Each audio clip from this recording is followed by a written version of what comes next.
Iran ইস্যুতে কূটনৈতিক আলোচনা ব্যর্থ হলে পুনরায় সামরিক হামলা চালানোর ইঙ্গিত দিয়েছেন যুক্তরাষ্ট্রের প্রেসিডেন্ট ডোনাল্ড ট্রাম্প। পাকিস্তানের রাজধানী ইসলামাবাদে অনুষ্ঠিতব্য গুরুত্বপূর্ণ বৈঠকের আগে এমন কড়া বার্তা দিলেন তিনি।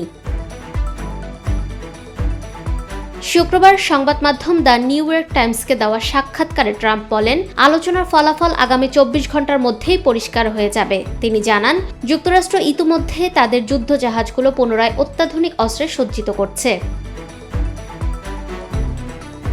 ইরানের বিরুদ্ধে পূর্ববর্তী হামলার প্রসঙ্গ টেনে তিনি দাবি করেন, যুক্তরাষ্ট্র ইতিমধ্যে বড় ধরনের আঘাত হেনেছে এবং প্রয়োজনে আরও শক্তিশালী পদক্ষেপ নিতে প্রস্তুত। ট্রাম্পের ভাষায়, আমরা আবারও জাহাজে অস্ত্র মজুত করছি। এসব অস্ত্র এতটাই উন্নত যা পুরো এলাকা ধ্বংস করে দিতে সক্ষম। যদি কোনো চুক্তি না হয়, আমরা সেগুলো অত্যন্ত কার্যকরভাবে ব্যবহার করব।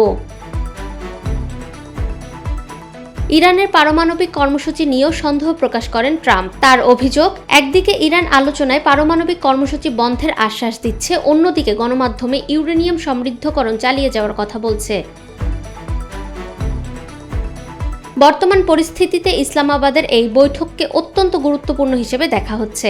আলোচনা সফল হলে উত্তেজনা প্রশমিত হওয়ার সম্ভাবনা থাকলেও ব্যর্থ হলে মধ্যপ্রাচ্যে আবারও সংঘাতের ঝুঁকি বাড়বে বলে আশঙ্কা করছেন বিশ্লেষকরা।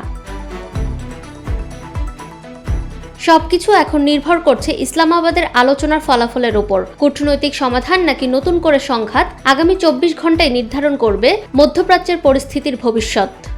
ফাহমিদা বিনতে আনোয়ার, নিরপেক্ষ।